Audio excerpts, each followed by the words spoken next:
Bom, mas nos últimos 2 meses, o que o senhor vem comprando aí com os dividendos que caem na tua conta? Bom, eu comprei um pouquinho de ações. Vamos começar a esquentar aqui? Eu queria que você falasse um pouquinho sobre cada uma das suas 5 maiores posições na Bolsa, começando pela Unipar.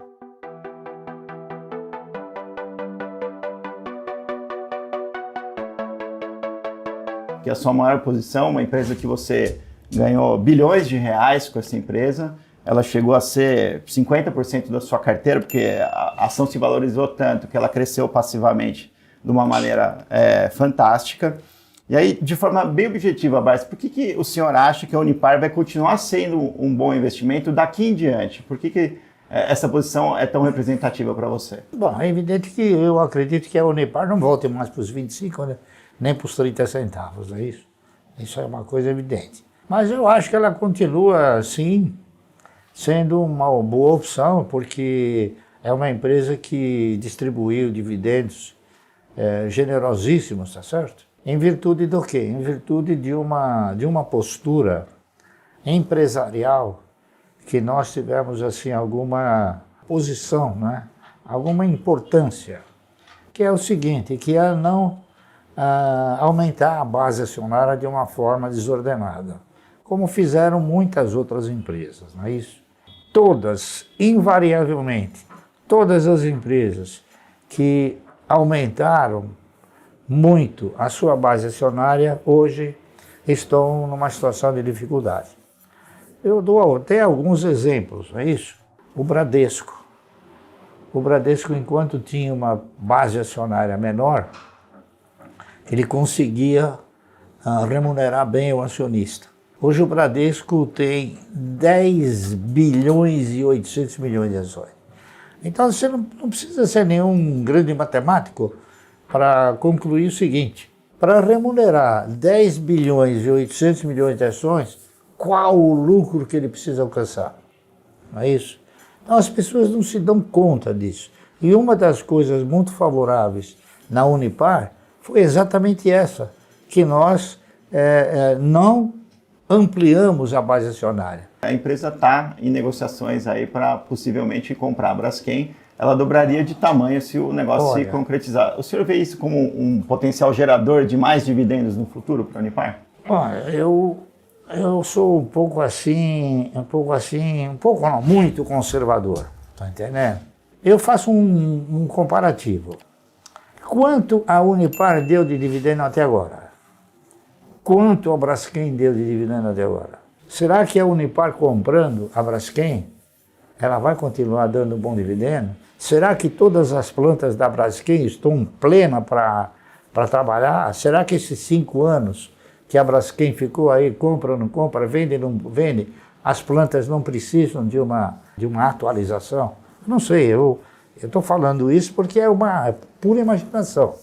Mas eu acredito o seguinte, eu acredito que a proposta feita pela Unipar é aquela que melhor encanta os acionistas, porque é aquela que prevê o quê?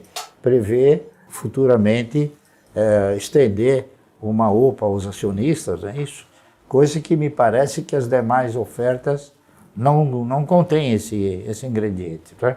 É uma incógnita falar sobre isso. O principal controlador, da Unipar, Frank, é um camarada que ele tem uma boa visão de mercado, uma boa visão operacional, e se ele está fazendo isso é porque ele acredita que é um bom negócio. Vamos falar agora então um pouquinho da Klabin, que é a segunda maior posição do Barsi.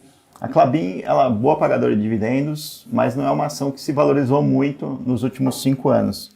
Por que o senhor acredita que Klabin vai ser um bom investimento no futuro? Porque a Klabin é uma empresa que ela é uma empresa que ela é de capital intensivo e ela não para de crescer. A Klabin também tem uma questão ligada à quantidade de ações. Ela tem, acho que se não me falha a memória, quase que 6 bilhões de ações, não é isso? E não é fácil remunerar 6 bilhões de ações. A Klabin, interessante, a Klabin me ensinou, como muitas coisas no mercado eu aprendi, a Klabin me ensinou o seguinte, que dividendo você ganha por quantidade possuída e não por valor aplicado. E a Klabin, é claro, a Klabin é uma empresa que ela é uma empresa que tem projetos futuristas. É uma empresa que hoje poucas empresas se comparam a ela, tá entendendo? Em termos de avanço tecnológico, em termos de cuidar da floresta, enfim, em termos assim também de evoluir, não é? E as oportunidades que vão se apresentando para a Klabin, elas têm se intensificado. Por exemplo, a Klabin hoje, ela está fornecendo caixas de papelão para exportação de frutas, coisa que era feita em containers, pequenos containers de plástico, né? A Europa, a própria Ásia, hoje não quer mais que as frutas sejam embaladas em material plástico, tem que ser em caixa de papelão. Então, é um mercado que cresceu bastante para ela. E com isso, eu acredito que ela também, na razão direta que ela tem novas oportunidades de mercado, então ela cresce para suprir essa nova expectativa. Vamos falar um pouquinho agora da terceira maior posição, que é a AES, né? Essa empresa, ela não é uma pagadora de dividendos muito regular. Não, ela é uma boa pagadora de dividendos, tanto é fato que é a única empresa no mercado que já pagou 110% do lucro. Você sabia? No passado. Não, no passado, pouco tempo atrás.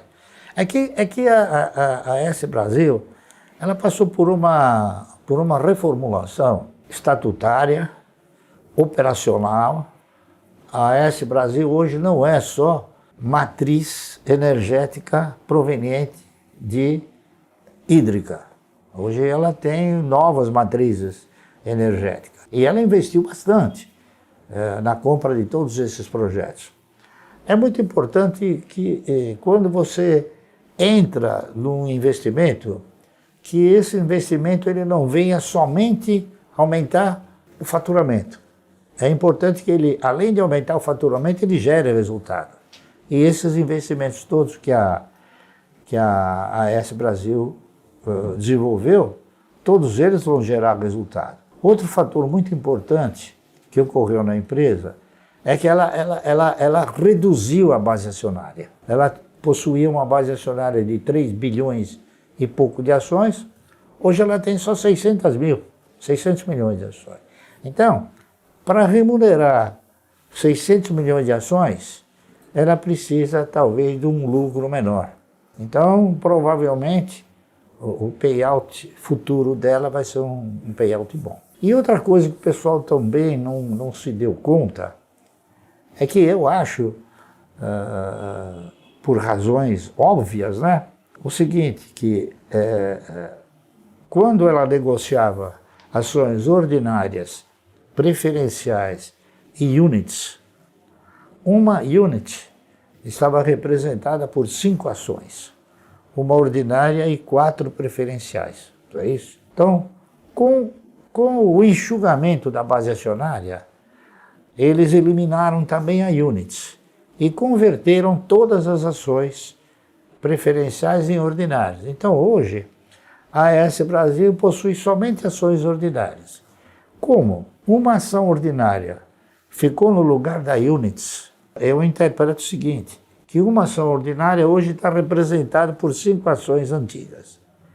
Então, ela custa R$11, R$12, se você dividir por 5 dá 2 e alguma coisa. Então, é um papel que está num preço assim super acessível. É que ninguém faz essa análise, tá entendendo? Agora, eu acredito que a AES Brasil, se a memória não me trair, a AES Brasil é a única empresa do setor de energia elétrica que tem no seu estatuto distribuir 100% dos lucros. Né? Não é igual. 50, mas ela distribui quase que 100%, né? A prática é essa. Não é que nem a PetroRio, né? Você sabe qual é no estatuto, o que está consignado para pagar dividendo na PetroRio? Quanto? Quanto você acha que é? Não faço ideia. Não, é exatamente 0,001. Então é uma empresa que nunca vai pagar dividendo. Nunca pagou e nunca vai pagar. Você tem outros papéis também assim, não é isso? Quem mais que paga um dividendo pífio? A Azul paga um dividendo pífio. Dentre aquelas que não pagam uns 25%, está também a Raízen, também não paga esse... E a Raízen tem uma base acionária gigantesca, né? Ela tem mais ou menos hoje quase 11 bilhões de ações. Então remunerar tudo isso não é fácil, né? Não é fácil. O próprio Magazine Luiza também tem uma base acionária grande. A Itaúsa tem quase 9 bilhões de base acionária. Então, o pessoal não analisa o evoluir da base acionária, o que o evoluir da base acionária acaba interferindo na distribuição de resultado. Você veja, a Itaúsa, com 9 bilhões de base acionária, considerando 25%, ela teria que dar o quê? 36 bilhões de lucro para dar 25 centavos. É por isso que dá 10, 12, 3 centavos. Às vezes dá 1 centavo. Às vezes dá zero nada, né? Que a gente brinca. Né? É isso aí. Então, o pessoal não analisa isso. A turma deixa de lado esses ensinamentos que o mercado transmite para você. E agora, a sua quarta maior posição é a Cosan, Márcio. Também não é que nos últimos 5 anos também não é uma grande pagadora de dividendos. E é uma empresa que, às vezes, ela prefere comprar outras empresas com o caixa que ela gera do que pagar dividendos. Por que a Cosan, o senhor acredita Não, a tanto? Cosan é o seguinte, a Cosan ela é uma empresa que, no passado, a gente comprou e acabou tendo um yield projetivo excelente. Por quê? Porque eu cheguei a comprar a 3 e alguma coisa e vendia R$90, depois dos 7, 8 anos.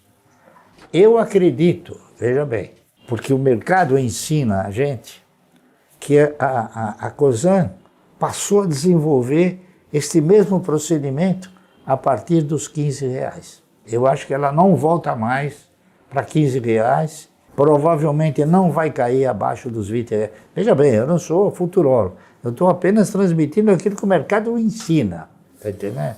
Para a gente poder transmitir para os outros, não é isso? Então eu acho que a Cosan daqui para frente, ela vai desenvolver um tipo de postura de mercado que ela vai evoluir porque a Cosan sempre teve a mesma postura de mercado que a Suzano. Qual é essa postura?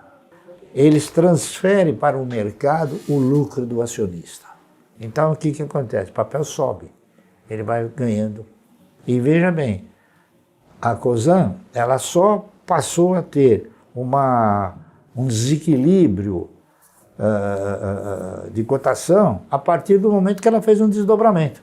Uma virou 4. Então hoje ela tem 1 bilhão e 800, se não me falha a memória, de base acionária, mas já com uma outra posição, uma outra postura.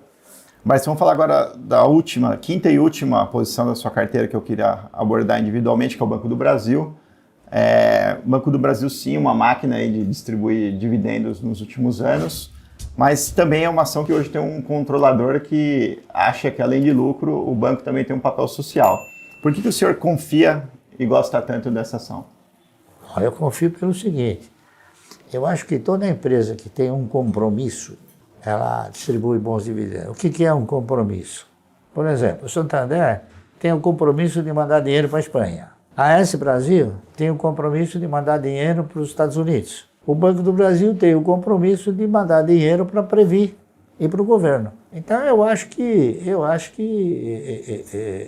ele tá dotado de uma postura não idêntica aos demais. Veja bem, o Itaú, o Bradesco, o Santander não. Mas o Itaú e o Bradesco, a base acionária deles cresceu uma barbaridade. O do Banco do Brasil permaneceu. Então o que acontece? Esse sentimento que você vislumbra sobre ele é que cada vez que o lucro aumenta, se ele tiver a mesma base acionária, é evidente que o dividendo cresce também. Então o Banco do Brasil tem pago dividendos aí invejáveis, tá certo? E ele dá um lucro mais ou menos parelho com os demais bancos, não é isso? É porque ele tem uma base acionária menor. Mas nos últimos 2 meses, o que o senhor vem comprando aí com os dividendos que caem na tua conta? Eu tenho comprado, eu comprei um pouquinho de ações da Vibra também, não é? Por interpretar que ela está dentro do meu perfil. O meu perfil sempre foi o seguinte: ao invés de ter um posto de gasolina, ser dono de um posto, eu prefiro ter 1% de 8.400 postos. Então, porque acho que é uma empresa que tem um futuro brilhante, na minha opinião. Eu andei comprando também um pouquinho, além de ter comprado a S Brasil, andei comprando também um pouco de Caixa Seguridade. Eu acredito no segmento, porque seguro é um pouco melhor do que energia elétrica, né? Seguro você paga sem consumir e torce para que não haja o sinistro, né? É um pouco melhor porque ainda você tem uma torcida favorável. Como a Caixa é uma empresa nova no mercado, eu acredito que ela tem um potencial muito assim, expressivo para crescer.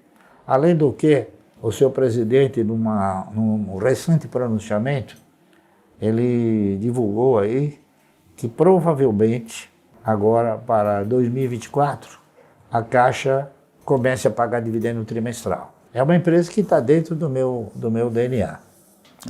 O ministro Haddad ele tem dito aí que ele quer começar a taxar os dividendos. Se o senhor pudesse bater um papo com ele, fazer uma reunião com ele, o que o senhor diria para ele? Eu diria o seguinte, que o dividendo já é tributado. Se você for fazer um comparativo dos tributos que são impostos na economia, em outros países, até poderia se justificar. Mas aqui a empresa já é tributada com 34%.